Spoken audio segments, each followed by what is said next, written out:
Hey y'all, it's week 29 of season 2 of the Andy Griffith Show. This week's episode title is Andy on Trial. Wonder what's up this week. Andy has to go to town to arrest a guy named Mr. Jackson. He's some hotshot publisher and businessman who failed to appear on a speeding charge. So Mr. Jackson argues with Andy at first, but then he finally goes back with him to Mayberry so they can clear this up. Then his lawyer meets him there, and then he sits down at his desk, and he turns around his sheriff's sign to where it now says Justice of the Peace, and he accepts Mr. Jackson's guilty plea, and he fines him $15. So Mr. Jackson pays the $15, then he gets all sarcastic with Andy. He says, I'm surprised y'all don't have all these newspaper photographers and reporters here for this big story in Mayberry. What's up, Sheriff? You running for re-election soon? And then he calls y'all a bunch of hicks, and he says, one of these days y'all are going to get pushed down to size. So to get back at Andy, Mr. Jackson sends one of his investigative reporters back to Mayberry to dig up some dirt on Andy. So she shows up in town, and Andy and I see her on the sidewalk, and she says, can I have some information, please? So I go up to her, and she asked for a hotel recommendation, and I say, oh, the Mayberry Hotel is good. That's it right there. And she says she's a college student, majoring in government, and she's writing a thesis on small town administration. And I say, well, you sure come to the right town. If there's ever anything I can do to help you, don't you hesitate to ask me. I'm sort of part of the administration myself, you know. And then she comes in the courthouse, and I introduce her to Andy, and I give her a tour. I say, you are now within the confines of the Mayberry Sheriff's Office and Jail. It is one of the many administrative offices within the town of Mayberry. Here is your name cell block, cell 1 and cell 2. And here's our bulletin board, where we have flyers and bulletins from all over the state. And here's our gun rack, where we keep our guns. And you're slowing down because you're running out of things to show her. So you just start making up all these expansion plans and telling her those. Crime lab, new wing of cell blocks, rec hall, chapel. And then I take her out to show her the rest of the town. And we end up in the coffee shop, and she gets me to talking about Andy.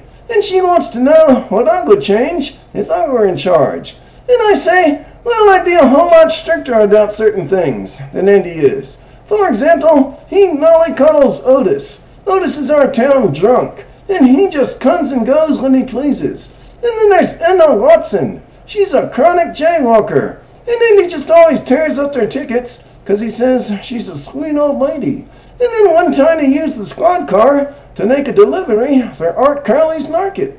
So she takes all this information and she trumps it up into a newspaper article that she writes for her boss's paper, which is read all over the state. And she says there's malfeasance of public funds and public property in Mayberry, and justice in Mayberry is a farce. And the state's attorney reads it and comes to Mayberry and says, on the basis of this article, I'm going to have to conduct a hearing into an investigation into Andy's Sheriff Taylor's administration in a hearing. And Andy's on suspension until the hearing tomorrow. And now I'm acting sheriff. And then at the hearing, Mr. Jackson walks in. So now we see what's been going on. And I ask him, who are you going to get to prove all them things? Who are you going to get to say they're true? And he says they have a key witness. And that witness turns out to be me. And I say, how can I be a witness against Andy? So then they throw all that stuff back at you that you said to that lady in the coffee shop. And now you see she wasn't a college student at all. She's a reporter. And she walks in. And I say, a reporter? Well, she's not a college student at all. This is a trick. The whole thing was a trick. And they start grilling me about Otis and Enna and the patrol car. And they ask me if all that stuff I said is true. And I say, yeah, but this is a hearing, isn't it? Seems like you ought to hear everything, not just a bunch of yeses. So I go on to say, Andy is the best sheriff in the world. Because despite them things, the folks in this town ain't got a better friend than Andy Taylor. And that he's the reason for the low crime rate. No, he don't go by the book, but he goes by the heart. Because he knows he's dealing with people. So then that changes the opinion of the hearing officer, and he drops all the charges. And then the next day I feel bad about it. And I say, Andy, if I had never gone and blabbed to that lady in the coffee shop, this never would have happened. If I ever go off like that again, you just punch me in the nose. Well, it's good you showed contrition about it. Thank you all for watching. We'll see you next week for episode 30.